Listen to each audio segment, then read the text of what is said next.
Hey there, folks. Welcome to Econ 101 for people who hate math. And by that, I mean invest, where we teach you to be a better quant.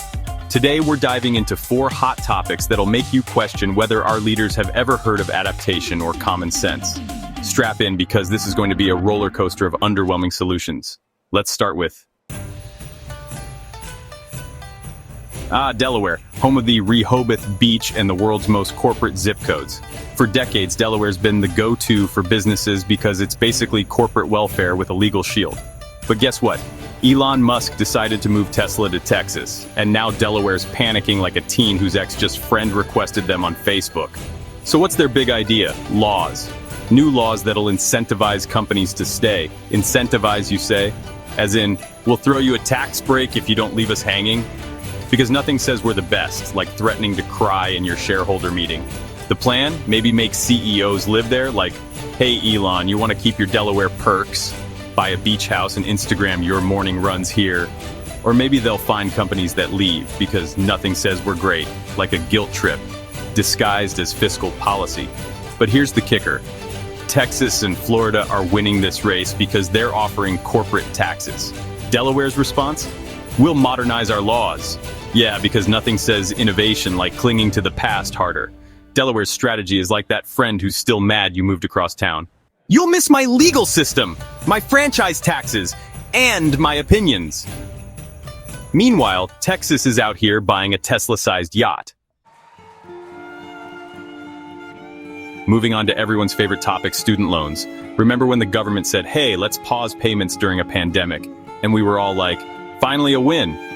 Well, the pause ended in December 2022, and now millions are behind. Surprise, the Fed reports delinquencies are skyrocketing. And guess who's hit hardest? Lower income borrowers, people of color, and those with small balances. Because nothing says fair, like piling on interest to someone who borrowed $5,000 for a community college degree.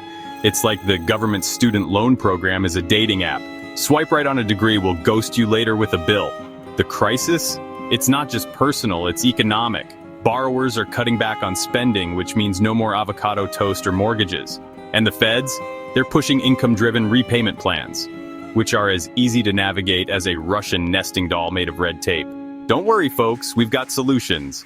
Just fill out this 50-page form, fax it to a post office that closed in 2003, and hope a pigeon delivers it. Next up, President Trump's plan to cut the federal workforce by 10% over 4 years. Because nothing says efficiency, like trimming non-essential roles, whatever that means. Is the guy who approves permits for public toilets essential? The woman who audits the Shenji? That's a joke, folks. Proponents say it'll cut waste. Critics say it'll cripple services. Think of it like dieting. If you slash too much, you end up with a government that's all abs and no brain.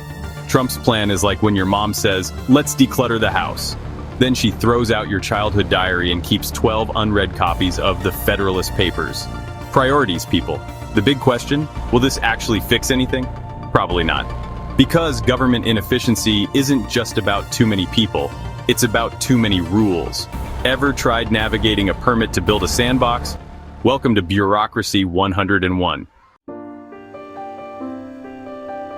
Finally, quantum computing. Google's exec says we're 5 years from a breakthrough. 5 years? I've been waiting that long for my pizza, but seriously, quantum could revolutionize everything from drug discovery to, thanks, encryption. But here's the catch. Qubits are as stable as my Wi-Fi on a rainy day. They need to be cooled to near absolute zero, which is colder than a politician's heart. Scaling this tech? It's like teaching a goldfish to solve a Rubik's Cube. Quantum computing's timeline is the new It's Coming Soon on Netflix. Meanwhile, classical computers are like, still here, still doing your taxes. Hash basic but reliable. The delay, it's a mixed bag. Companies get more time to prepare, but the world's patience is thinner than a spreadsheet. And when it does arrive, better hope your cybersecurity team's on speed dial, because hackers will be quantum too. So folks, here's the takeaway. Delaware's throwing tantrums, students are drowning in debt, the government's playing Jenga with its own workforce, and quantum computing's still stuck in the maybe someday phase. It's like a group project where everyone's slacking except the person who's just there for the pizza. Remember, if Delaware, the government, and quantum computing ever start a band, their first single will be "We're Still Here," mostly in minor key. Thanks for watching.